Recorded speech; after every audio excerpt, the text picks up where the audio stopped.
Alors, je n'ai pas l'habitude de parler avec une sorte de mâchoire autour des tempes, donc je vais essayer de... J'enseigne, donc j'ai l'habitude des grands amphis, aussi grands que celui-là, voire plus. Donc parfois, je vais peut-être bouger un petit peu ce micro, ok, s'il me gêne trop. Okay. Alors, bien, bonjour à tous, merci d'être présents. Donc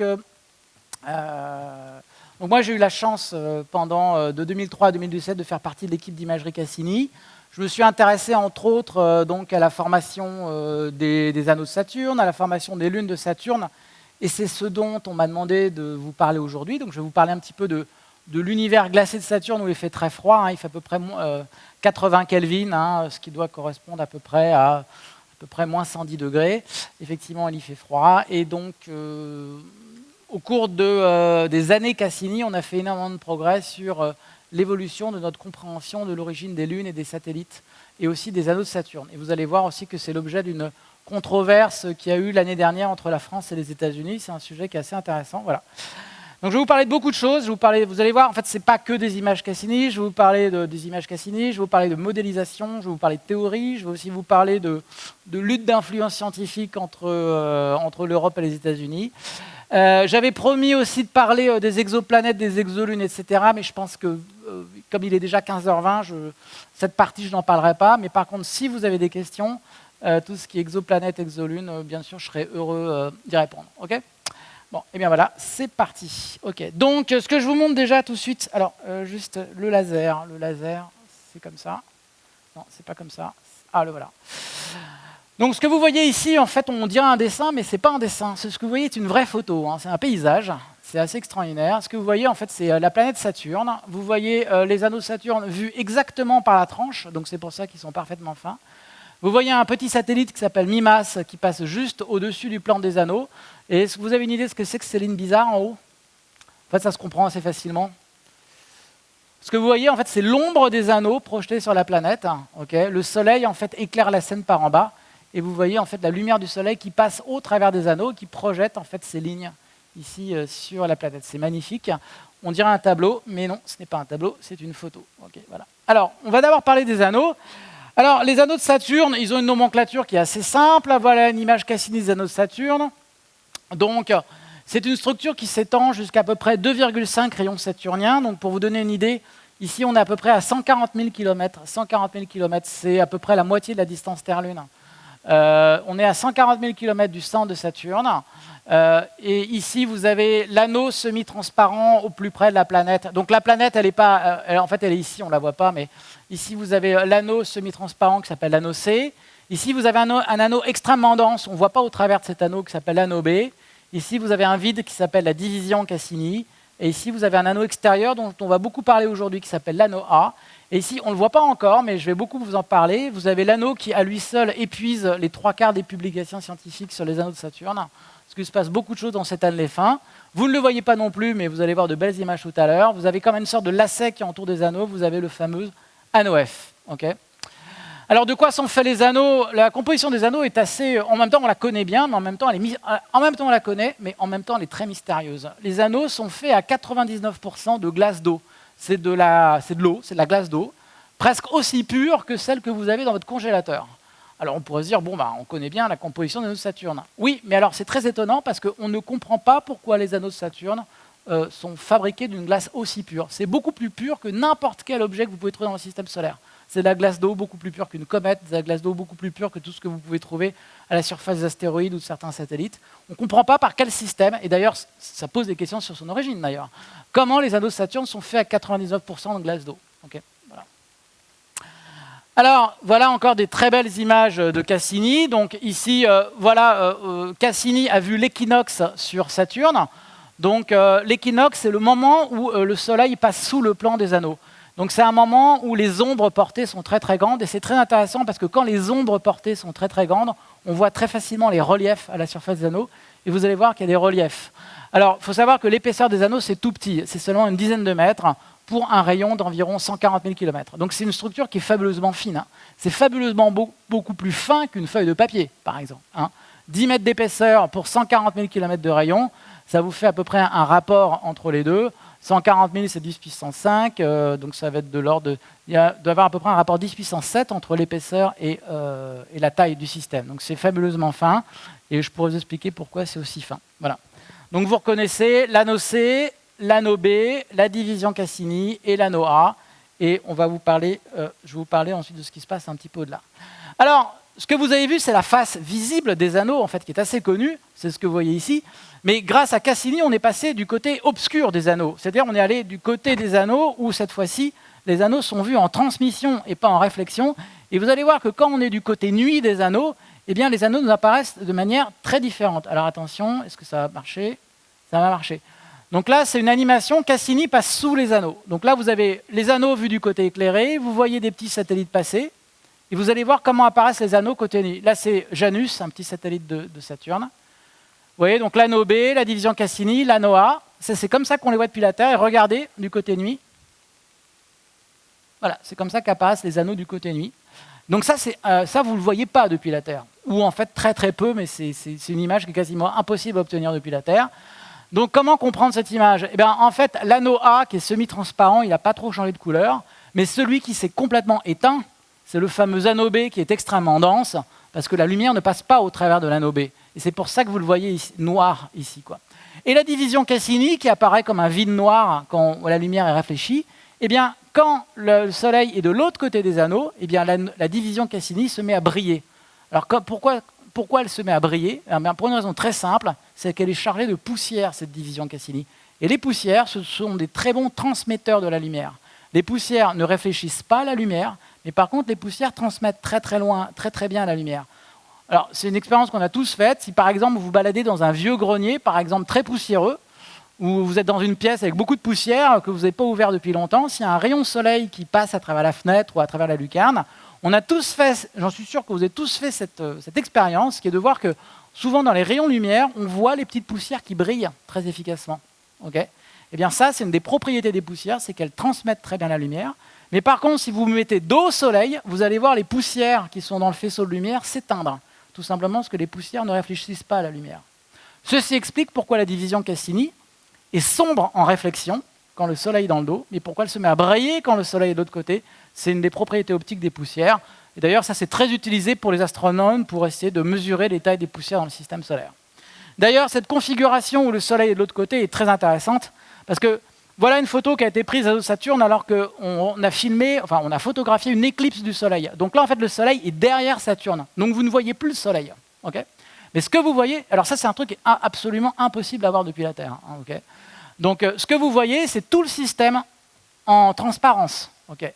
Donc ici, vous reconnaissez l'anneau A qui est semi-transparent, l'anneau B qui est éteint, okay, parce que le soleil est de l'autre côté, l'anneau C qui se met à briller. Vous voyez la haute atmosphère de Saturne. Vous voyez la lumière diffusée dans la haute atmosphère de Saturne. Et là, maintenant, il y avait des anneaux qu'on ne voyait pas tout à l'heure et qui se mettent à briller dans l'obscurité maintenant. Et quels sont ces anneaux?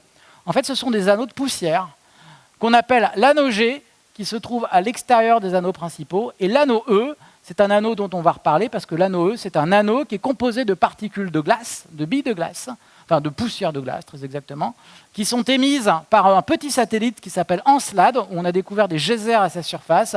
Et le petit satellite Encelade, qui est à l'origine de l'anneau E, vous le voyez, il est ici. Okay, voilà. Donc vous voyez que les propriétés photométriques des anneaux sont vraiment très étonnantes. Okay. Alors maintenant, continuons un petit peu dans ce monde des anneaux. Anneaux et lunes. Hein, vous avez compris que ma conférence portait sur les deux aspects. Parce qu'en fait, ce qu'on comprend aujourd'hui, c'est que les anneaux et les lunes de Saturne forment une sorte d'écosystème. On ne peut pas faire la différence entre les deux. C'est-à-dire que les anneaux évoluent sous l'influence des satellites, comme vous allez le voir, et les satellites évoluent également sous l'influence des anneaux. Hein. C'est un petit peu comme si vous vouliez comprendre une forêt, et vous avez genre le spécialiste des arbres, et vous avez le spécialiste des insectes, mais en fait, pour comprendre comment évoluent les arbres interagissent avec les insectes, okay, et les insectes aussi interagissent avec les plantes de la forêt. Et vous ne pouvez pas comprendre l'un sans l'autre. C'est exactement pareil pour les anneaux de Saturne, et pour les lunes de Saturne, les deux systèmes sont couplés. Donc on va devoir regarder un petit peu les deux.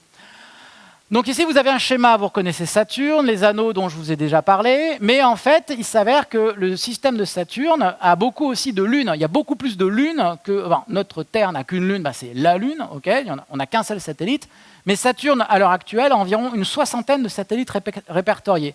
Alors la plupart sont des petits satellites lointains, mais vous avez en gros on va dire une douzaine de satellites qu'on va appeler les satellites principaux, avec des tout petits satellites qui sont dans les anneaux. Vous allez voir des jolies photos, Atlas, Pan, qui sont carrément des satellites immergés dans les anneaux, et vous allez voir, ils ont des formes très bizarroïdes. Et vous avez ces satellites de glace qui s'appellent Mimas, Enceladus, Tethys, Dionée et Rhea. Et tout cela interagit, vous allez voir comment. Alors déjà, on va s'intéresser tout d'abord aux petits satellites qui sont immergés dans les anneaux. C'est-à-dire qu'ils sont physiquement, ils sont dans les anneaux. Donc on va regarder ce qui se passe au bord de la NOAA. Donc au bord de la NOAA, il y a un petit satellite qui s'appelle Atlas qu'on va regarder. Et dans une division qui s'appelle la division de Killer, vous avez, de Encke, pardon, vous avez un petit satellite qui s'appelle Pan. Alors rapprochons-nous de ces petits satellites. Ici, vous avez Atlas, on ne le voit pas encore très très bien. Mais ici, est-ce que vous voyez Pan? On dirait une soucoupe volante un petit peu. Vous voyez ce que je veux dire? Il a une forme un peu ovoïde. Ce qu'il faut voir, c'est que Pan dépasse des anneaux en haut et en bas, parce que Pan fait à peu près 30 km de diamètre, alors que les anneaux ont une épaisseur de 10 mètres. Okay? Pan à lui tout seul, okay, il est 300 fois plus grand que l'épaisseur des anneaux. Donc en fait, il dépasse en haut et en bas des anneaux. Et là, vous voyez le satellite Pan qui orbite au milieu de la division de Encke. Okay. Approchons-nous encore plus. Donc ça, c'est des images extraordinaires qui nous ont été données par la mission Cassini. Voilà, ici, vous voyez le satellite Pan, okay, avec deux filtres d'images différents. Et là, ici, vous voyez le satellite Atlas. Alors, regardez, ils ont des formes vraiment très bizarres. Alors, les Français ont dit que ça ressemblait à des madeleines, okay, et les Américains ont dit que ça ressemblait à des raviolis. Okay. Donc, voilà. Donc dans les papiers français, c'est The Madeleine Shape, et c'est The Ravioli Shaped Satellite dans les papiers américains. Voilà. Alors, ce sont des formes tout à fait étonnantes pour des satellites. On n'a jamais vu des satellites comme ça. On a l'impression qu'il y a une sorte de corps central ici qui est pas du tout cratérisé, mais qui portent des failles de rupture dont on ne comprend pas très bien l'origine, peut-être des effets de marée de la planète. Et ils ont des espèces de bourrelets équatoriaux, mais gigantesques, qui font quasiment comme des jupes à l'équateur, où là, carrément, on ne voit aucune trace, ni de cratère, ni rien, aucune structure, c'est des surfaces extrêmement jeunes. Et ce qu'on pense, en fait, c'est que ça, c'est du matériau des anneaux qui ont été accrétés à l'équateur de ces satellites. Okay. Donc on pense que ces satellites, en fait, ils sont faits de deux morceaux, si je puis dire. Peut-être un morceau ancien qui correspond au noyau, au cœur du satellite, et peut-être une sorte de bourrelet équatorial qui est une sorte de matériau accrété à partir des satellites. Voilà. De manière intéressante, leur densité est extrêmement faible. C'est de l'ordre de 0,6, c'est à peu près 2 fois moins lourd que l'eau. Okay. Donc on pense que c'est des objets qui sont fabuleusement poreux. Si vous preniez Pan et Atlas, ils flotteraient à la surface de la mer parce qu'ils sont moins denses que l'eau. Okay. Pour expliquer ça, il faudrait qu'ils soient extrêmement poreux. Mais alors, des petits satellites, vous en avez pas mal comme ça, parce que je vous ai montré Pan et Atlas, mais vous en avez d'autres. Vous avez Daphné, et vous allez voir de très très belles photos de Daphné au milieu de la division de Killer qui se trouve ici. Et je vais aussi vous parler de Pandore qui se trouve ici. Et vous voyez ce lacet extrêmement fin, c'est le fameux anneau F dont je vous ai parlé tout à l'heure et qui va beaucoup nous intéresser, parce que dans l'anneau F, on pense qu'il y a des satellites en train de naître. Aujourd'hui, on pense qu'il y a des bébés satellites en train de naître. On a plein de bons arguments pour vous dire ça. Okay. Voilà. Alors, maintenant, comment les anneaux et les satellites interagissent? Okay. Alors, c'est pas que, il y a du côté les anneaux qui vivent leur vie, qui sont des disques faits de petites particules de glace. D'un autre côté, il y a les satellites. Non, c'est pas comme ça. En fait, les anneaux et les satellites interagissent en permanence, échangent de la matière et de l'énergie. Donc, vous avez déjà vu qu'ils échangent de la matière, parce que vous avez vu que Pan et Atlas, leur surface équatoriale, c'est du matériau des anneaux qui ont été accrétés. Ce sont des petites billes de glace qui font typiquement 1 cm à 1 mètre qui ont été accrétées. Mais maintenant, on va voir que les satellites maintenant vont perturber gravitationnellement les anneaux, et ils vont déclencher des vagues dans les anneaux, un peu à la manière des vagues à la surface de la mer. Voilà. Donc maintenant, on va voir quelles sont les perturbations déclenchées par les satellites dans les anneaux. Alors, cette photo, alors je suis désolé pour la pixelisation, j'ai agrandi trop l'image, okay, mais ce que vous voyez en fait ici, ce sont des ondes, ce sont des vagues à la surface des anneaux de Saturne, et qui font des variations de couleurs comme ceci. On dirait un dessin d'art contemporain, mais ce que vous voyez, c'est bien un paysage. C'est des vagues qui parcourent les anneaux de Saturne qui ont été photographiés par Cassini. Alors, je vais vous montrer ça. Alors, Quand vous avez un satellite qui tourne autour des anneaux, en fait, le satellite, par son attraction gravitationnelle, va déclencher une perturbation dans les anneaux. La gravité du satellite va essayer de tirer le matériau des anneaux de Saturne. Mais comment vont réagir les anneaux? Eh bien, en fait, les anneaux, alors pour ceux d'entre vous qui ont fait un petit peu de physique, c'est en fait, de manière universelle dans tout l'univers, si vous prenez un système physique, que ce soit la surface de l'eau, une planète, une étoile, une galaxie, ou même l'univers dans son entier, quand vous perturbez un système en physique, son premier niveau de réaction en système, c'est de déclencher une onde. Vous perturbez la surface de l'eau, vous soulevez dessus, vous faites une onde, vous faites une vague. Je perturbe l'air, je vous parle, vous m'entendez. Qu'est-ce que c'est? Vous m'entendez? Qu'est-ce que c'est que le son? En fait, c'est une vague d'air qui se déplace entre vous et moi. C'est une perturbation densité, c'est une vague, c'est une onde. Bon. Mais je ne sais pas, par exemple, le soleil, vous savez que le soleil vibre, vous êtes peut-être au courant de ça, on a dû vous en parler au Festival Florence, le soleil vibre comme une cloche. Et ce qui nous permet de dire plein de choses sur l'intérieur du soleil. Tout simplement, qu'est-ce qui se passe? Dès que le soleil est perturbé, en fait, il va se mettre à déclencher une onde qui va traverser tout le soleil. Etc. Je peux multiplier les exemples jusqu'à l'échelle de l'univers lui-même. Vous avez entendu parler des ondes gravitationnelles. C'est quand vous avez une perturbation de l'espace-temps. Eh bien, quand vous avez deux trous noirs ou deux étoiles à neutrons qui fusionnent, vous perturbez l'espace-temps. Comment l'espace-temps réagit? Il va créer une onde, une sorte de vague dans l'espace-temps qu'on capte sur Terre avec nos détecteurs d'ondes gravitationnelles. Donc c'est une loi universelle qui traverse toutes les échelles de l'univers, que quand vous perturbez un système, en fait, vous déclenchez une sorte de vague qu'on appelle aussi en physique une onde. Eh bien, les anneaux de Saturne ne font pas exception. Et quand les anneaux de Saturne sont perturbés, ils vont déclencher une structure ondulée que vous voyez ici, et qui va se propager dans les anneaux de Saturne. Voilà. Alors, ça fait des choses extrêmement jolies. Donc ici, on est dans l'anneau A de Saturne. Ici, vous voyez en fait une onde sonore qui se déplace dans les anneaux de Saturne et qui a été déclenchée par un petit satellite qui s'appelle Prométhée. Le petit satellite Prométhée se rapproche et s'éloigne des anneaux, et il se crée une onde sonore qui se déplace dans les anneaux, qui fait ces ondulations que vous voyez ici. Ici, vous avez le satellite MIMAS, qui lui, en fait, alors ça c'est une onde d'un autre type. MIMAS, il passe un coup au-dessus des anneaux, un coup au-dessus, un coup au-dessous. En fait, il va tordre les anneaux pour faire de la tôle ondulée dans les anneaux. Et cette tôle ondulée se déplace dans les anneaux. Et ici, vous voyez, on appelle ça une onde de courbure. En fait, c'est une sorte de tôle ondulée en fait, qui se balade dans les anneaux. Voilà. Et on a tout plein dans les anneaux. On pourra multiplier les exemples. Alors pourquoi? Alors je suis désolé, je n'ai pas traduit toutes mes diapos en français. Pourquoi ces ondes nous intéressent? Parce que ces ondes, c'est un diagnostic. Vous savez que les ondes sismiques, c'est un diagnostic pour l'intérieur de la Terre. Eh bien, les ondes dans les anneaux de Saturne, c'est un diagnostic. Parce que la manière dont se propage l'onde nous donne la masse de l'anneau. Et la manière dont l'onde s'amortit nous donne la viscosité des anneaux. Donc ces ondes, elles nous permettent, c'est un outil de mesure qui nous permet de dériver les propriétés physiques des anneaux.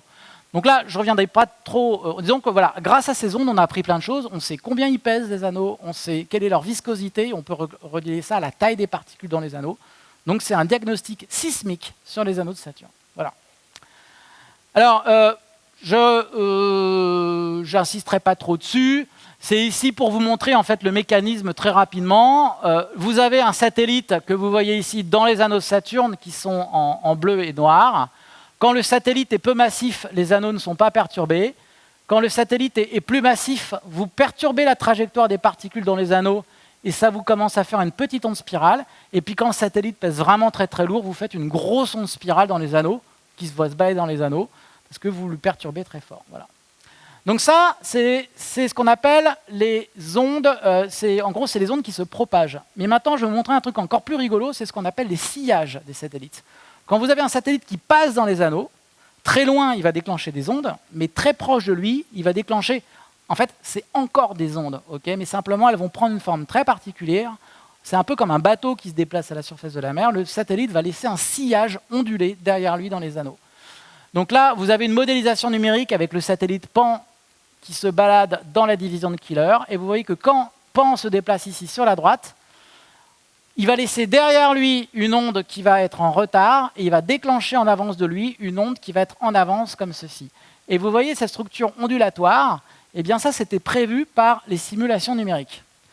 Grâce à Cassini, alors vous ne le voyez pas, mais en fait ici, il y a Pan qui est ici dans l'image. Et regardez ce qu'on a vu.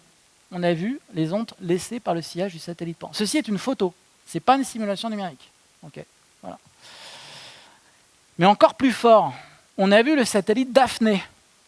est-ce que vous voyez le satellite Daphné qui est là, le tout petit satellite Daphné? Vous voyez le sillage qu'il laisse autour de lui? En fait, quand il passe dans ce vide qui fait à peu près 47 km, en fait, il perturbe les ondes dans les particules dans de Saturne et laisse une sorte de sillage très bizarre avec des formes en fait en créneaux qui nous donnent des informations sur en fait de quoi sont faits les anneaux de Saturne. Voilà. Alors ça, c'est vraiment magnifique. Alors encore plus fort, Daphné est sur une orbite inclinée, donc en fait, il sort un peu des anneaux. Donc ces ondes sonores, elles ont tendance à être tirées vers le haut et vers le bas. Ce qui fait que le jour où le Soleil s'est couché sur les anneaux de Saturne, ces ondes où le matériau a été projeté en haut et en bas ont projeté en fait une ombre comme l'ombre projetée au pied d'une montagne. Et donc on voit l'ombre projetée de ces ondes sonores qui sont... Vous voyez ici? Vous voyez l'ombre projetée? Vous voyez comme des montagnes qui sortent des anneaux. En fait, c'est Daphné qui est passé, qui a projeté le matériau verticalement, le matériau monte et descend, fait comme ça des montagnes d'à peu près, des montagnes de particules de glace d'à peu près 50 km de haut. Et quand la scène est éclairée en lumière rasante, quand le Soleil se couche sur les anneaux à l'équinoxe, vous voyez l'ombre projetée de ces structures verticales sur les anneaux. Superbe. Impressionnant. Voilà, ces trucs ont l'air complètement abstraits, mais j'insiste, ce que vous voyez, c'est bien un paysage, mais c'est un paysage d'une nature totalement différente de ce qu'on a l'habitude de voir. Okay, voilà. Et là, vous avez, là, c'est Pan qui est passé par là, et là, c'est Daphné. Daphné est juste ici au milieu, quoi. Voilà, quoi. Très beau. Et voilà, en très haute résolution. Là, vous avez une résolution de moins de 1 km par pixel. Vous avez Daphné, ça, on dirait une photo ou un dessin d'artiste, mais c'est encore une photo. Voilà, là, vous voyez Daphné au milieu des anneaux de Saturne, qui perturbent les deux bords des anneaux. Voilà. Alors voilà, donc tout ça nous apprend beaucoup de choses. Alors qu'est-ce que ça nous apprend? Ça nous apprend déjà tout un tas de choses aussi sur la formation des planètes. Parce que l'ouverture comme ça d'un sillon et la formation d'ondes, c'est exactement le même mécanisme qui est invoqué cette fois-ci à une échelle et à une époque complètement différente dans notre système solaire lorsque vous formez Jupiter. Il y a 4,5 milliards d'années, quand notre Soleil était encore très jeune et entouré d'un disque de gaz qu'on appelle le disque protoplanétaire, on pense que quand Jupiter s'est formé, il a très fortement perturbé le disque protoplanétaire dans lequel nous vivions. Et vous comprenez qu'un disque autour de Saturne avec un petit satellite dedans qui s'appelle Daphné, ça ressemble beaucoup à un disque autour du Soleil qu'on appelle le disque protoplanétaire avec une petite planète dedans qu'on appelle Jupiter. C'est fondamentalement la même physique, mais à des échelles complètement différentes. Mais la physique reste la même. Et voilà par exemple une simulation numérique. Ici, vous avez le Soleil, mais vous ne le voyez pas. Le rouge, c'est un disque de gaz qui entoure notre jeune Soleil, c'est le fameux disque protoplanétaire. Et ce que vous voyez ici, c'est le proto-Jupiter en train de se former. Et quand Jupiter se forme, on pense qu'il a ouvert un sillon dans notre système solaire, vers 5 unités astronomiques, exactement comme Daphné, qui a ouvert un sillon dans les anneaux de Saturne. Okay, et donc ça et ça, c'est la même physique. Donc étudier l'ouverture du sillon de Daphné nous donne aussi des informations sur les processus d'ouverture de sillon au moment de la formation des planètes. Et ça, c'est quelque chose d'extrêmement important pour les exoplanètes. Je ne sais pas si vous avez entendu parler de Jupiter chaud. Si vous avez des questions, je pourrais en parler. Voilà. Alors maintenant aussi, qu'est-ce qu'on a vu? Des choses aussi qui vont nous donner des informations sur la formation planétaire. Ce que vous voyez, alors ça c'est un postdoc, donc c'est un étudiant, c'est un jeune chercheur qui avait de très bons yeux qui a trouvé ça. Donc c'est dans l'anneau A de Saturne. En fait, ce qu'a trouvé ce jeune chercheur, c'est des petites structures qu'on n'attendait pas du tout, en forme d'hélice. Vous ne trouvez pas que ça a une forme un petit peu d'hélice? D'ailleurs, en anglais, on leur a donné le nom de propeller, ce qui veut dire hélice, tout simplement en anglais. Et ces structures de forme d'hélice, en fait, quand on a vu ça, au début, on a dit, tiens, c'est bizarre, qu'est-ce que c'est que ça? Et en fait, assez rapidement, on a une idée de ce que c'était. Parce que ça, en fait, c'était bien prévu en fait, par les modélisations numériques des anneaux de Saturne. Ce truc-là, en fait, ce qu'on pense qu'on est en train de voir, on est en train de voir une petite lune en train de se former. Et quand la lune se forme, ici, vous avez une proto-lune, ou une proto-lune en train de se former, qui serait le point milieu. Et quand cette proto-lune se forme, elle déclenche deux ondes de sillage sur son orbite, et qui sont chargées de poussière. Et cette poussière brille très fort. Et donc, c'est ça qui donne sa structure en hélice que vous voyez ici. Ce que vous voyez, ça, c'est la photo. Okay, et ce que vous voyez ici, ça, c'est la simulation numérique. Okay, où ici, vous avez une graine de lune en train d'accréter du matériau dans les anneaux de Saturne et qui est en train d'ouvrir en fait, un sillage sur son orbite. Voilà, et ça, c'est deux versions différentes avec des densités de surface différentes. Voilà. Donc tout ça pour vous dire que les anneaux de Saturne, en fait, c'est un endroit qui est très dynamique, où les anneaux et les satellites interagissent, où vous avez non seulement ces fameuses ondes qui se déclenchent, mais en plus, je viens de vous le montrer, vous avez des processus en fait, de formation de satellites qui sont à l'œuvre. Et ça se voit dans la noire. Donc en fait, quand on vous dit que le système solaire, c'est fini, ça fait longtemps qu'il s'est formé, il n'y a plus rien qui se forme, en fait, c'est pas... Alors, c'est vrai à 99%, mais ce n'est pas entièrement vrai. Il y a encore des objets très jeunes en train de se former aujourd'hui dans les anneaux de Saturne. Voilà.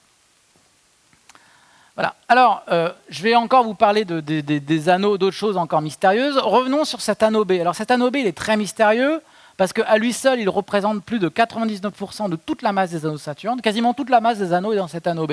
En plus, il est opaque, donc on ne sait pas trop ce qu'il y a au milieu.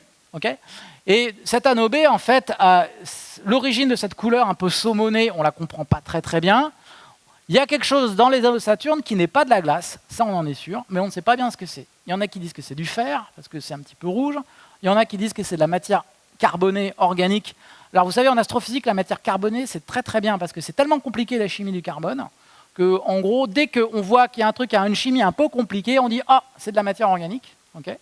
Et ça permet en fait d'arrêter l'étude à cet endroit-là, parce que dans ce cas-là, après, on sait que la chimie du carbone est tellement fabuleusement compliquée que voilà, après ça dépasse un peu les compétences des chercheurs. Donc c'est possible qu'une partie de ce matériau rouge que vous voyez ici soit de la matière organique. Alors organique, attention, ça n'a rien à voir avec la vie. Hein. Organique en astrophysique, ça veut juste dire qu'il y a des atomes de carbone dedans. Ça ne veut rien dire de plus. Okay, voilà. Et il y en a d'autres qui disent que c'est de la roche, de la silice, on ne sait pas très bien. Et en fait, en réalité, on ne sait pas. Voilà. Alors cet anneau B est ici. Et alors cet anneau B, une des choses très étonnantes, c'est qu'il s'arrête brutalement en quelques kilomètres au bord interne de la division Cassini. Et l'anneau B, il a été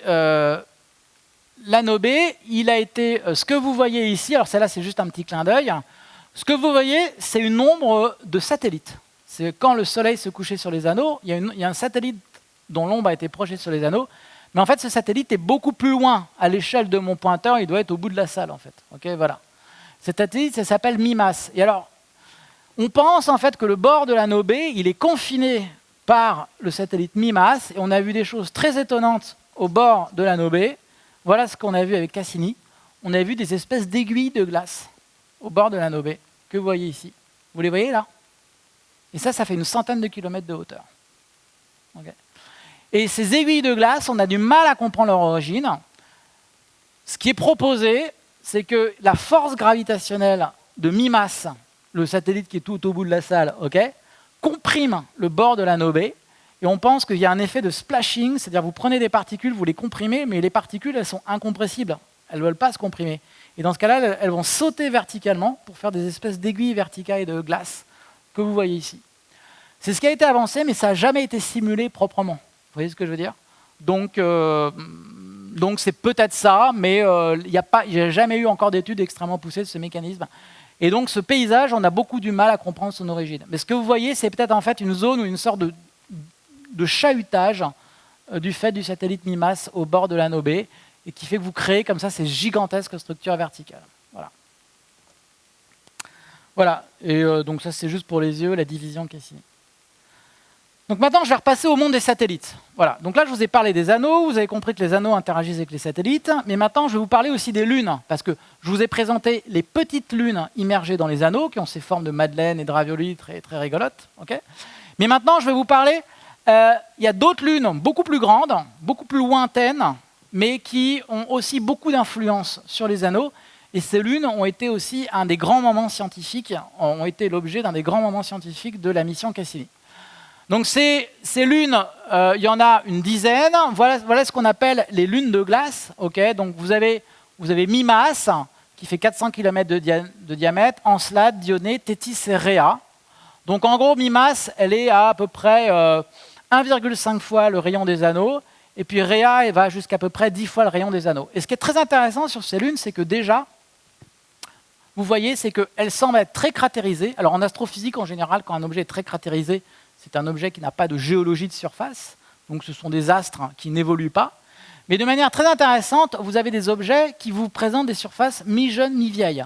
Prenez par exemple le satellite Encelade, vous avez beaucoup de cratères ici, mais vous voyez que cette surface n'a pas de cratère. Cette zone n'a pas de cratère. Ça signifie, c'est que il y a quelque chose qui a renouvelé la surface de Encelade. Il y a de l'activité géologique à effacer une partie des cratères à la surface d'Encelade. Donc c'est-à-dire que ce sont des satellites qui ont une activité géologique comme la Terre a une activité géologique. Si vous regardez Dionée, on voit des fractures, ou Tétis, c'est moins clair. Il y a des espèces de structures qui font penser à la dérive de glaciers à la surface. Et Rhea, alors c'est très étonnant parce qu'il y a des zones très cratérisées, puis il y a des zones quasiment sans cratère, je vais revenir là-dessus, qui font penser qu'il y a une activité géologique importante à la surface de Rhea. Voilà. Alors Mimas, voilà Mimas. Alors souvent certaines personnes l'ont appelé l'étoile de la mort, parce que vous avez le grand cratère d'Herschel qui se trouve à l'équateur, qui fait effectivement penser à l'étoile de la mort dans Star Wars. Donc c'est un astre qui a l'air complètement mort, cratérisé de partout, aucune activité géologique, mais en fait c'est pas vrai. Il y a eu un papier qui est sorti il y a 6 mois, qui semble dire en fait que Mimas tourne sur lui-même d'une manière très bizarre, il bouge un peu, d'une manière très bizarre, et la seule manière d'expliquer la manière dont Mimas bouge, c'est de dire qu'il y a peut-être un océan sous la glace. Peut-être qu'il y a de l'eau, il y a de la glace fondue, de l'eau, H2O, sous une croûte de glace, sous Mimas, et ça c'est tout nouveau, Et on pense que ce sont les marées saturniennes, c'est l'effet de chauffage dû aux marées de Saturne qui peut-être font la glace sous la croûte d'Encelade. Voilà. Il y a des petits satellites très bizarres. Il y a des satellites qui ont des formes de gouttes d'eau. Je vous présente Méthone et Palène. Alors, juste pour anecdote, en gros, c'est moi qui les ai découverts, mais enfin, c'est pas non plus un bien grand honneur. Voilà. Et ces objets, Méthone et Palène, ils sont très étonnants parce qu'ils n'ont aucune structure à leur surface. Et ça, on a beaucoup de mal à comprendre. C'est comme des ovales, il n'y a pas un cratère à leur surface, ça veut dire qu'ils sont très jeunes. Qu'est-ce que ça veut dire? Ils sont formés hier, ou le matériau en surface est renouvelé. C'est très étonnant. Alors ça on est dans l'inconnu. Voilà. Et maintenant, je vais vous parler de la star des satellites de Saturne, enfin la deuxième star, parce que la grosse star des satellites de Saturne, ceux d'entre vous qui s'intéressent au sujet savent tous que c'est Titan, dont je vais très peu parler, parce que ce n'est pas l'objet de ma présentation aujourd'hui. Titan, énorme satellite, je vous en parlais un peu tout à l'heure, mais la deuxième star, celui qui a vraiment défrayé la chronique, et je pense que c'est un des plus beaux résultats de la mission Cassini, c'est la découverte de choses extraordinaires sur Encelade. Voilà. Donc voilà, photo Cassini d'Encelade, quelques régions très cratérisées, mais vous voyez clairement, ce que vous voyez c'est de la surface de glace, mais ce qui est très clair, c'est qu'il y a des mouvements de glace et des mouvements de terrain à leur surface. Par exemple, ces lignes, vous pouvez les démarrer d'un côté et les continuer de l'autre côté. Vous voyez qu'il y a une sorte de... On pourrait parler de quelque chose qui ressemble plus ou moins à la dérive de continent à la surface d'Encelade. La plus grande découverte d'Encelade, c'est quand on a photographié Encelade en éclipse devant le Soleil. On a vu les poussières autour d'Encelade. On a découvert qu'au pôle sud d'Encelade, il y avait des geysers, comme vous le voyez ici, qui sont tous situés au pôle sud. Voilà, donc des geysers au pôle sud d'Encelade. Voilà une image en fausse couleur des geysers au pôle sud d'Encelade. Donc il y a quelque chose qui chauffe très fort dans l'intérieur d'Encelade, et ce sont donc ce jet de, alors c'est de la poussière de glace. Ce jet de glace, alors Cassini est passé dans le geyser, donc c'est très beau. Cassini a passé dans le geyser. Il y avait un collecteur de poussière qui a collecté les poussières qui sortaient du geyser. Et donc, on a pu mesurer leur composition. Donc, c'est bien H2O, il n'y a aucun doute, ça c'est vraiment c'est de l'eau. Mais le truc, c'est que c'est de l'eau salée. On a découvert en fait du sodium, des silicates dedans. En fait, c'est de l'eau qui est en contact de minéraux. Et ça, c'est très intéressant pour l'origine de la vie, parce qu'on nous dit tous, et c'est parfaitement vrai, qu'il faut de l'eau pour faire la vie. Ça, c'est vrai. Mais l'eau ne suffit pas. Si vous prenez 1 litre d'eau distillée, vous le mettez dans une boîte, vous pourrez attendre 1 milliard d'années. Au bout d'1 milliard d'années, votre bouteille d'eau distillée, je ne pense pas qu'il y ait de la vie qui soit apparue dans votre bouteille d'eau distillée. Il faut qu'il puisse y avoir un potentiel chimique d'oxydoréduction pour pouvoir en fait, faire des échanges d'énergie à l'intérieur de cette eau. Et une des bonnes manières de le faire, c'est de mettre cette eau au contact de roches silicatées. On a détecté du silicium, on a détecté du chlore, du sodium dans cette eau. Donc ça veut dire que l'eau qui sort des geysers au pôle sud d'Encelade est en contact avec de la roche. Bien sûr, ça ne veut pas du tout dire qu'il y a de la vie, mais il y a au moins 2 ingrédients fondamentaux pour faire la vie. Voilà. Donc c'est extrêmement intéressant. Et d'ailleurs, c'est pour ça que la NASA, dans son Decadal Survey qui est sorti il y a un mois, en gros, la Decadal Survey, c'est les prévisions de missions spatiales sur 10 ans, a préconisé, a placé en priorité une mission vers Encelade pour aller étudier les geysers d'Encelade, parce qu'on pense que c'est peut-être un habitat possible dans le système solaire. Voilà, donc l'idée c'est d'aller voir ce qu'il en découvre. Et donc voilà. Alors, quelle est la source d'énergie d'Encelade? La source d'énergie d'Encelade, c'est les marées de Saturne. Donc en gros, l'idée, c'est que Encelade est sur une orbite qui est très légèrement allongée. Donc un coup sur deux, Encelade se rapproche et Encelade s'éloigne. Quand Encelade se rapproche et s'éloigne, le champ de gravité de Saturne va déformer très légèrement Encelade. On appelle ça les marées. Quand vous déformez très légèrement Encelade, vous malaxez la glace, et quand vous malaxez la glace se met à chauffer, tout simplement. Et donc en fait, on pense que c'est ça la source de chaleur d'Encelade. Et alors, c'est très intéressant, enfin, c'est de l'ordre, je ne sais plus, je l'avais noté quelque part, l'énergie dégagée, c'est de l'ordre de 50 gigawatts. 50 gigawatts, c'est à peu près l'équivalent peut-être d'une trentaine ou d'une quarantaine de centrales nucléaires. Okay, donc c'est une énorme quantité d'énergie qui est dégagée par Encelade. Voilà. Et donc vous chauffez l'intérieur, et il doit y avoir des extrusions d'eau par le pôle sud, et ensuite cette eau se forme sous forme de geyser. Voilà. Qu'est-ce que devient l'eau de ces geysers qui passent à l'état gazeux? Je suis désolé, je n'ai pas mis de slide, mais j'ai qu'à revenir en arrière parce que je voulais déjà montrer. Qu'est-ce que devient cette eau? Ben voilà. Cette eau se met en orbite autour de Saturne et vous crée l'anneau E que vous voyez ici, qui a cette couleur bleue. Et là, c'est Encelade. Donc, l'origine de l'anneau E, c'est en fait, c'est les geysers d'Encelade. Voilà. On va revenir. Voilà. Je finirai juste rapidement. Je veux juste vous montrer en fait que les lunes ont une activité géologique. Dionée, toujours pareil, on a ce mélange entre crétin cratérisé et crétin jeune. Terrain cratérisé et terrain jeune, sans cratère. Voilà, qui nous montre qu'il y a une activité géologique. Et toute activité géologique, on pense, est la trace d'effet de marée. Il y a aussi ces cratères, ces failles de rupture à la surface de Dionée dont on a du mal à comprendre l'origine. On pense que c'est peut-être dû en fait à des moments où peut-être que le satellite se retourne violemment sur son orbite et peut-être à ce moment-là, vous avez des fractures dans la glace. On ne sait pas très bien. Voilà. Et pour finir sur les satellites, parce qu'après je vais vous parler de l'origine des satellites et des lunes, je dirais juste un petit mot sur Japet que vous voyez ici, qui est le plus grand satellite de Saturne avant Titan. Donc Japet est un satellite qui a un côté sombre, un côté clair. L'origine de cette dichotomie entre le côté sombre et le côté clair, c'est en fait, le côté clair, c'est fait de glace qui se sublime.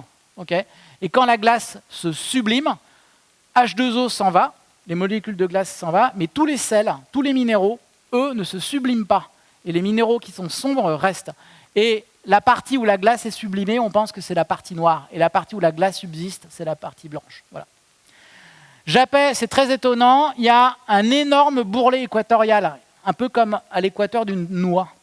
Okay, et cette bourrelet équatorial, on ne connaît pas très bien son origine. Est-ce que c'est un effet de refroidissement du satellite? Certains pensent que Japet a eu un anneau dans le passé qui est retombé à la surface. On ne sait pas très bien. Voilà. Et pour finir, Titan, je ne peux pas ne pas en parler, mais j'en parlerai pas beaucoup, à tout seigneur, tout honneur. Donc Titan, le plus grand des satellites de Saturne, il est plus grand que la planète Mercure. Okay, à l'échelle, Titan est plus grand que la Lune, il fait 5000 km de diamètre. Donc Titan, c'est un satellite qui est le seul satellite du système solaire à posséder une atmosphère. On a découvert des lacs d'hydrocarbures. C'est tout un univers en soi. Je n'en parlerai pas, ce n'est pas le sujet de la conférence. Je crois qu'il y a une présentation qui est prévue dans ce cycle sur Titan. Et donc, j'en parlerai pas trop. Voilà. Mais maintenant, posons-nous la question de l'origine des anneaux. Voilà, donc je vous ai présenté les anneaux, les satellites. Maintenant, on va revenir sur la question de l'origine. Comment est-ce que les anneaux sont formés? Eh bien, on peut avoir pas mal d'informations si on se concentre sur le bord des anneaux. Sur le bord des anneaux, vous avez ce fameux anneau F, en fait, qui est un anneau qui est extrêmement irrégulier. Et ce qu'on a compris, en fait, c'est que l'anneau F, pourquoi est-ce qu'il est si irrégulier? Parce qu'il est dans un équilibre entre accrétion et destruction. Au niveau de l'anneau F de Saturne, les forces d'accrétion dues à la gravité sont exactement aussi fortes que les forces de destruction qui sont dues à la marée. Donc vous avez la gravité qui veut former des objets, former des lunes. Vous avez les marées qui veulent détruire des objets. La zone où c'est la marée qui gagne, c'est-à-dire où vous ne pouvez rien former, c'est la zone des anneaux. La zone où c'est la gravité qui gagne, où vous formez des lunes, c'est la zone des satellites. Et il y a une frontière entre les deux.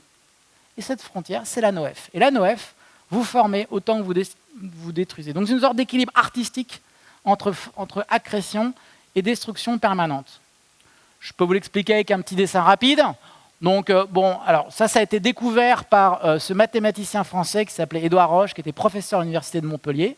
Ce qu'a découvert Édouard Roche, en fait, c'est que dans les anneaux de Saturne, quand deux particules entrent en collision, vous avez deux régimes possibles. Soit les particules rebondissent, elles ne peuvent pas se coller, si elles se tapent à une vitesse plus vite que leur vitesse de libération. Et bien dans ce cas-là, vous ne formez rien. Et dans ce cas-là, dans ce graphique, en fait, ça correspond à la région des anneaux. Soit les particules peuvent se coller, et dans ce cas-là, vous allez former des satellites, et ça correspond à la région des satellites. Édouard Roche a calculé exactement où était la limite entre ces deux régimes, le régime d'accrétion et le régime de destruction. Il a trouvé une formule qui vous dit que c'est à peu près 2,45 fois la taille de la planète. Qu'est-ce qu'on trouve à 2,45 rayons de Saturne? Exactement, l'anneau F. Alors, qu'est-ce qu'il y a dans cet anneau F? Eh bien, dans cet anneau F, il y a des structures extrêmement irrégulières. On a trouvé dans l'anneau F des lunes éphémères. Voilà des espèces de petits agrégats que vous voyez ici, qui ont l'air de former des lunes. On est arrivé à les suivre pendant une dizaine d'orbites et après elles semblent disparaître. Donc on a des objets qui se sont formés, qui ont vécu 10 orbites, ça fait à peu près une orbite, c'est à peu près une quinzaine d'heures, et ensuite qui ont disparu. Et l'anneau F, c'est cette espèce de maelstrom où les objets sacrés se forment, grandissent et se détruisent. Et ensuite, le matériau revient à l'anneau F. Et vous voyez que l'anneau F est formé de multiples bandes. Et qu'est-ce que c'est que ces bandes? À chaque fois que l'une se forme et se détruit, vous formez une sorte de bandelette comme ça. Donc en fait, l'anneau F, c'est une collection de bandes qui sont des lunes, qui sont formées, qui se sont détruites. Mais c'est un processus qui ne s'arrête pas. Vous formez, vous détruisez des lunes, vous formez, vous détruisez des lunes.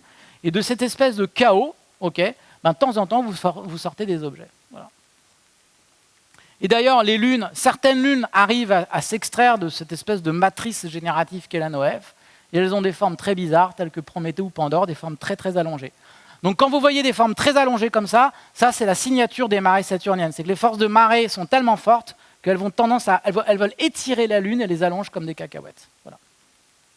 Alors vu l'heure, je vais un petit peu accélérer. Alors maintenant, comment est-ce qu'on peut former tout ça? Alors, Saturne a plein de propriétés très bizarres qui nous ont mis progressivement sur la piste de la formation des lunes. Premièrement, il y a quelque chose de très rigolo, c'est que si vous tracez dans un graphique la masse des lunes de Saturne en fonction de leur distance à Saturne, en fait, vous avez une organisation qui est très claire dans les anneaux de Saturne.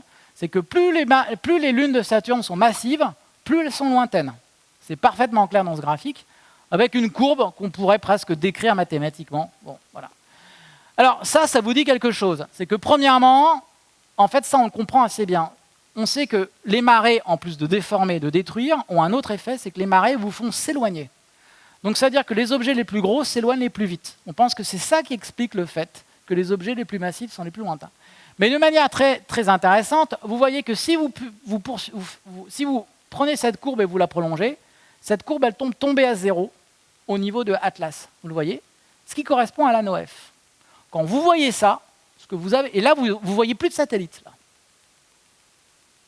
Quand vous voyez ça, ce que vous avez envie de dire, c'est que peut-être que les satellites en fait sont nés par là. Là où tout semble naître et disparaître. Ce qui correspond à l'anneau F.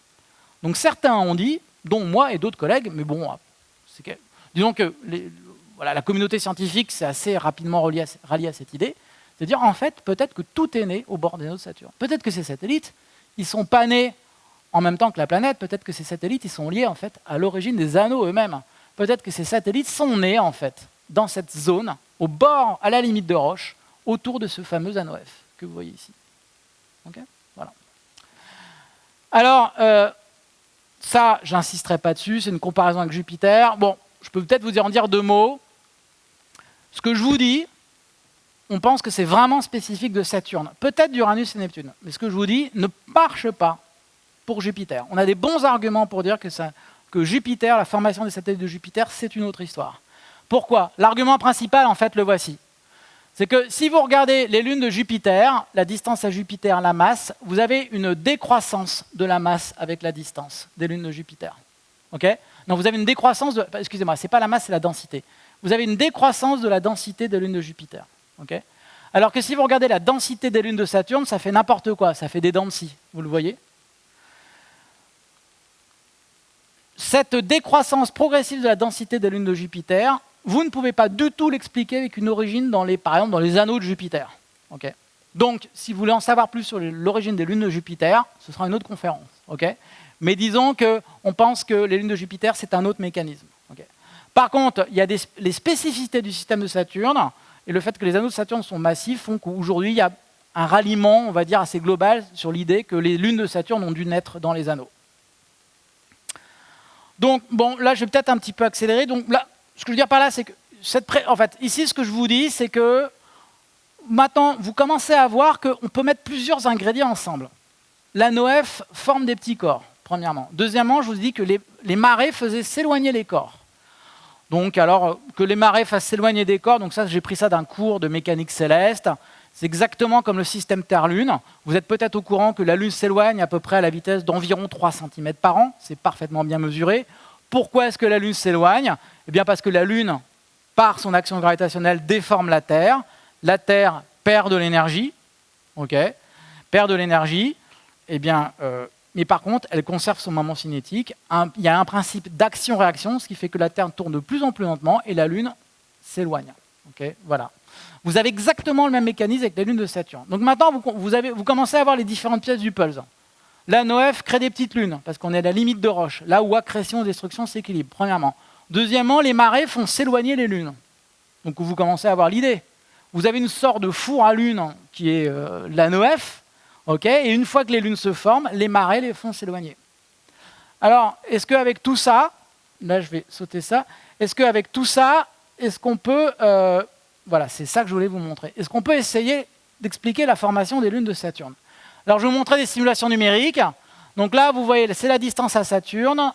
Le trait, ça va être la densité de surface des anneaux. Et les petits points, ça va être les lunes. Voilà. Donc, qu'est-ce qu'on voit? Les anneaux se vident. Et là, on est à la limite des roches. Et là, vous voyez des petits points, c'est les lunes qui se forment. Et ces petites lunes s'éloignent. Donc, les petites lunes s'éloignent. Là, c'est le temps, là, c'est 10 millions d'années.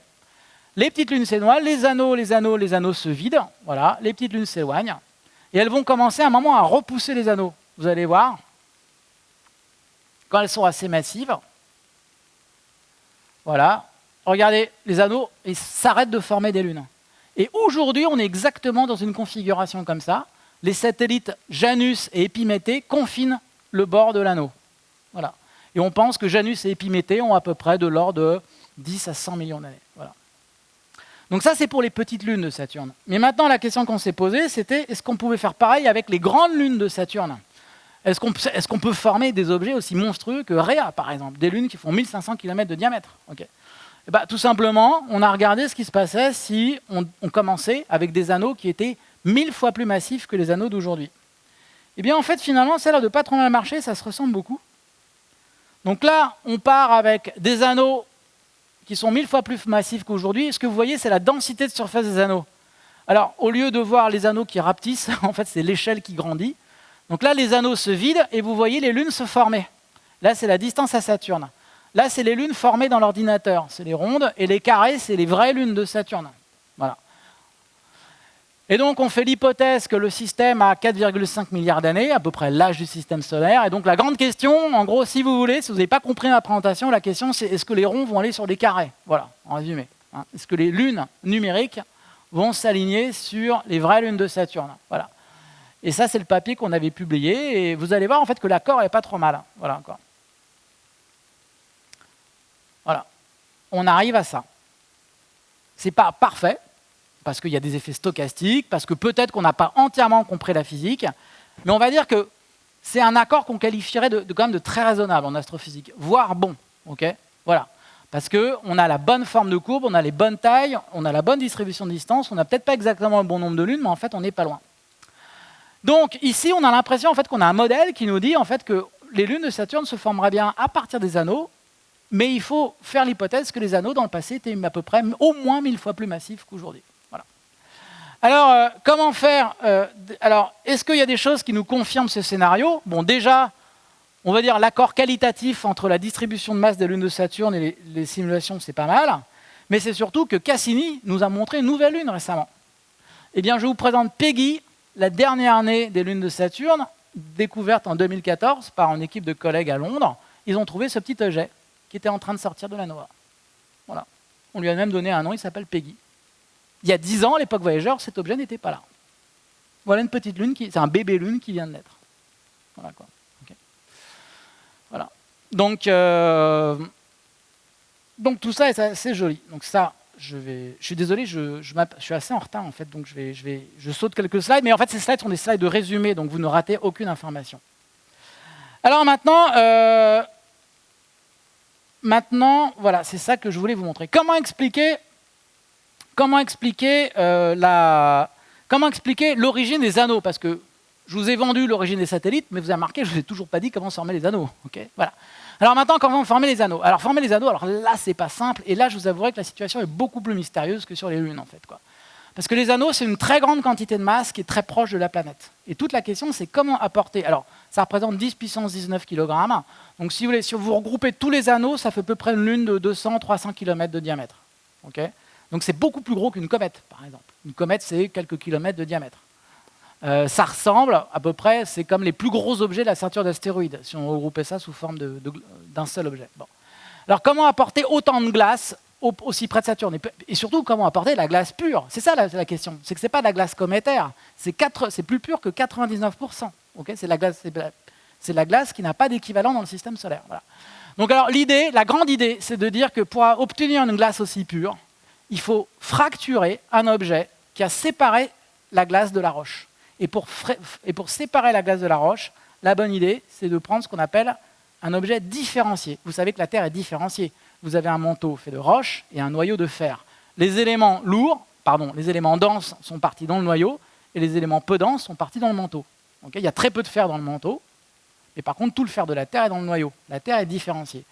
Si vous faites la même chose avec un satellite de glace, cette fois-ci, vous allez obtenir un manteau de glace pure, et cette fois-ci, l'élément dense, ce n'est pas le fer. Enfin, il y aura un peu de fer, mais ce ne sera pas l'élément dominant.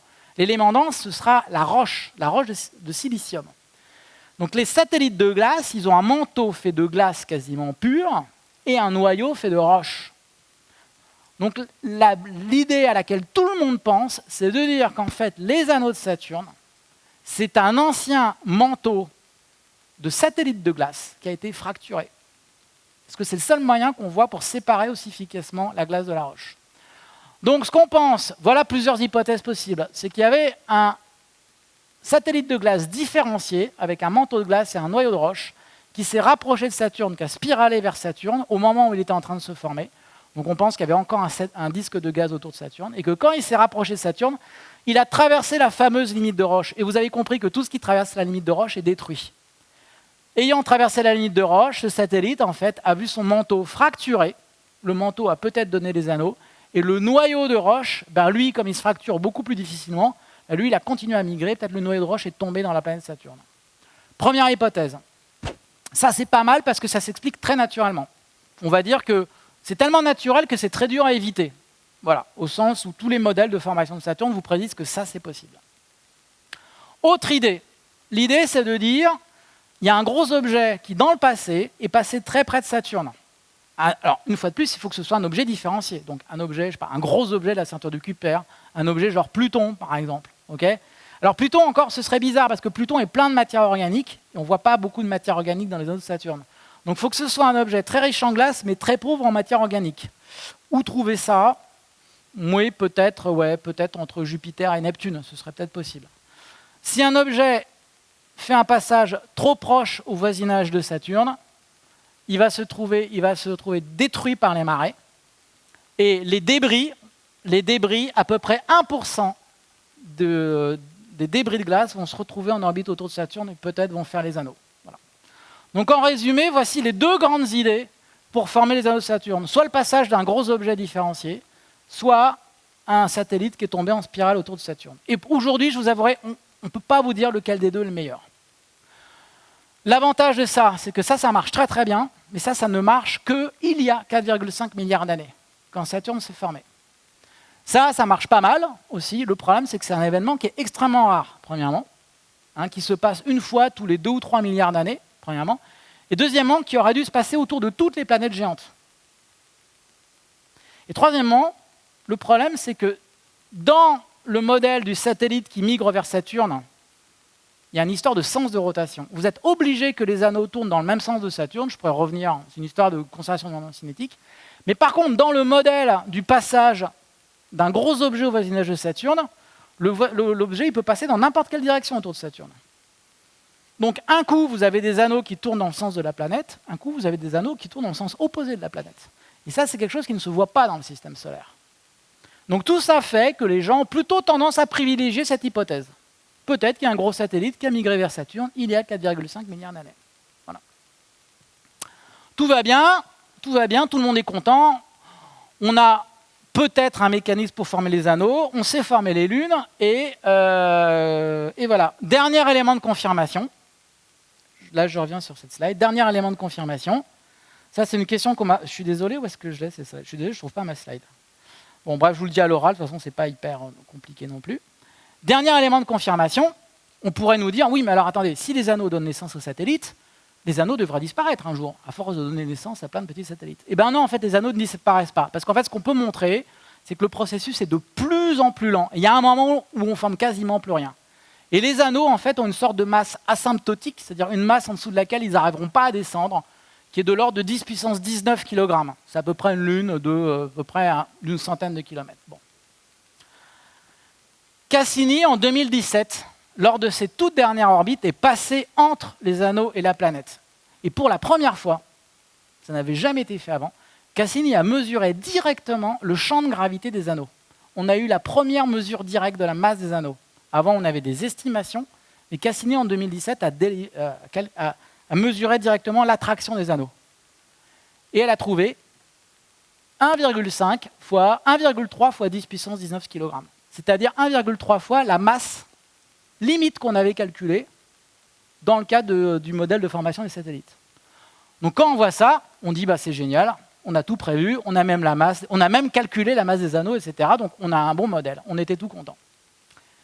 Mais on nous a dit, bah voilà, écoutez, et quel est l'âge des anneaux? Bah écoutez, toutes les pièces du puzzle semblent parfaitement s'assembler pour des anneaux qui se sont formés il y a 4,5 milliards d'années. Mais là, ça a été le début d'une controverse scientifique, et je finirai là-dessus assez vite. Il y a des gens qui ont dit, oui, mais attendez, tout marche bien, mais quand même, ça ne marche pas. Donc ça, c'est des collègues américains de NASA Ames, donc en Californie, qui nous ont dit, oui, mais regardez, il y a quand même quelque chose de très bizarre avec les anneaux. Et là-dessus, je suis parfaitement d'accord avec eux. Il y a quelque chose qui est quand même très étonnant sur les anneaux, qu'on est peut-être un petit peu occulté. C'est quand même que ces anneaux, ils ont l'air très jeunes. En quoi est-ce qu'ils ont l'air très jeunes? Cette glace très très pure à 99%, ça c'est quand même une signature de jeunesse, d'une certaine manière. C'est-à-dire que si vous mettez de la glace pure autour de la Terre dans le système solaire, elle ne va pas rester pure pendant des milliards d'années à 99%. Pourquoi?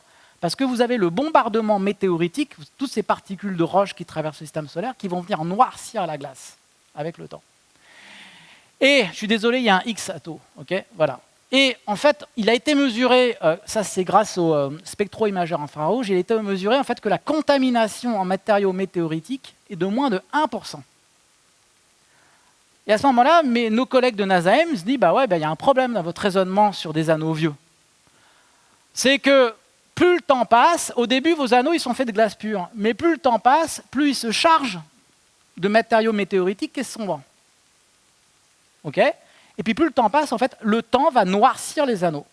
Alors, Cassini a mesuré en fait le bombardement météoritique à Saturne, et en gros, pour apporter 1% de matériaux noirs dans les anneaux de Saturne, comme on le voit aujourd'hui, il faut à peu près 100 millions d'années. Donc là, paradoxe. Donc la conclusion de nos collègues de Ames, c'était de dire, bah, écoutez, les anneaux, en gros, ils ont 100 millions d'années. Je vous rappelle que le système solaire a 4,5 milliards d'années. Et là, les ennuis commencent, parce qu'on ne sait pas comment former les anneaux il y a 100 millions d'années. Parce que toute la belle histoire que je vous ai racontée tout à l'heure, ça ne peut pas marcher aujourd'hui. Parce qu'aujourd'hui, il n'y a plus de satellites qui est en train de se former, de migrer vers Saturne pour former des anneaux. Et il y a 100 millions d'années, le système solaire, c'était le même système qu'aujourd'hui, quasiment. Il n'y a pas de différence. Je vous rappelle que 100 millions d'années, c'était hier pour le système solaire. C'était à peine le temps de se fumer une cigarette, 100 millions d'années. Okay, on ne voit pas comment former les anneaux. Donc il y a eu un gros débat. En gros, si vous voulez, voilà. Donc la question, c'est comment on ne voit pas comment former les anneaux si jeunes. 100 millions d'années, c'est hallucinant. C'est-à-dire que les anneaux de Saturne seraient apparus quand les dinosaures étaient sur Terre. Okay, et au début des dinosaures, il n'y avait pas d'anneaux de Saturne, et à la fin des dinosaures, il y avait des anneaux de Saturne. Donc ça en fait une structure très jeune. Le problème, c'est qu'on ne voit pas du tout comment les former aussi récemment, parce que le système solaire s'est complètement stabilisé depuis sa naissance. Il y a 100 millions d'années, le système solaire n'avait pas de naissance aujourd'hui. Bon. Comment résoudre le paradoxe? Eh bien, je ne sais pas. Je ne sais pas, mais on a des idées. Pourquoi? Parce que Cassini a encore mesuré quelque chose, et ça, c'est sorti il y a 2 ans. Cassini a mesuré, il a fallu 2 ans pour analyser les résultats, qu'il y a du matériau qui tombe des anneaux sur la planète. Il y a du matériau qui part des anneaux. Du matériau qui est riche en carbone, CH4, CO2, du matériau aussi qui va être riche en matière organique, en azote. Du matériau qui ressemble beaucoup aux matériaux météoritiques. Donc on a l'impression qu'il y a une sorte de processus de nettoyage ou de recyclage des anneaux qui serait à l'œuvre, qui ferait que le matériau sombre qui tombe dans les anneaux peut-être en fait est expulsé vers la planète. Par un processus physique qu'on ne connaît pas honnêtement. Il y a des débats, on ne sait pas très bien. Mais ce qu'on voit, c'est qu'il y a un flux de carbone et d'oxygène aussi, qui va des anneaux vers la planète. Et peut-être, et ça je reste très spéculatif là-dessus, et je vous le dis, peut-être que ça pourrait être un processus de rajeunissement. Mais en fait, ça pose la question que qu'est-ce que c'est que l'âge des anneaux? Qu'est-ce qu'on appelle l'âge? Vous savez, si vous prenez Notre-Dame de Paris, elle a été construite en l'an 1000 à peu près, mais la plupart des pierres de Notre-Dame de Paris ont été rénovées plein de fois. La plupart des pierres de Notre-Dame de Paris, elles n'ont pas 1000 ans. Alors après, quel est l'âge de Notre-Dame de Paris? C'est l'âge de sa construction ou c'est l'âge de ses pierres? Eh bien, on a un peu la même question avec les anneaux de Saturne. Qu'est-ce que c'est que l'âge des anneaux? C'est l'âge où ils sont apparus ou c'est l'âge du matériau qu'ils composent? Vous et moi, vous savez qu'on n'a pas l'âge du matériau qui nous compose. La peau dont vous et moi on est fait se renouvelle en fait, alors j'ai plus le chiffre, mais c'est de l'ordre du mois, ou en tout cas c'est un temps qui est inférieur à l'année. Il y a très très peu de tissus dans le corps humain qui ont vraiment votre âge, en réalité, tout simplement parce que vous renouvelez en permanence vos tissus. Eh bien, il y a peut-être un peu la même idée avec les anneaux de Saturne. Peut-être que ces 200 millions d'années qu'on mesure, c'est peut-être en fait une sorte d'âge d'exposition au bombardement météoritique, et ce n'est peut-être pas l'âge de formation des anneaux. Voilà. Donc j'ai fini, je suis désolé, j'étais un peu lourd. En conclusion, eh bien, même si l'âge d'exposition des anneaux est très court, peut-être que les anneaux sont très vieux, mais pour l'instant, le débat n'est pas tranché. Ne croyez pas Google, qui, si vous le posez à Google, vous demande l'âge des anneaux de Saturne, il vous répond 100 millions d'années. Simplement, ils n'ont fait que reprendre les conclusions des articles de nos collègues américains, mais avec lesquels on discute, je vous rassure, il n'y a pas de guerre. D'ailleurs, on écrit un article en commun en ce moment pour essayer de mettre tous les tenants et les aboutissants. Voilà.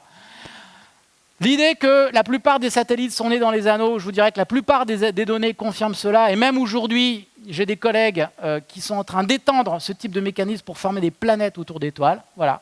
Et donc, peut-être qu'on aura plus de réponses quand un objet se posera à la surface d'Encelade. Mais pour ça, il faudra attendre encore 20 ans. Voilà, j'espère que ça vous a plu. J'ai abordé plein de sujets. J'ai été très vague sur plein de choses. Donc, je vous remercie. Et si vous avez des questions, je serai heureux d'y répondre. Voilà.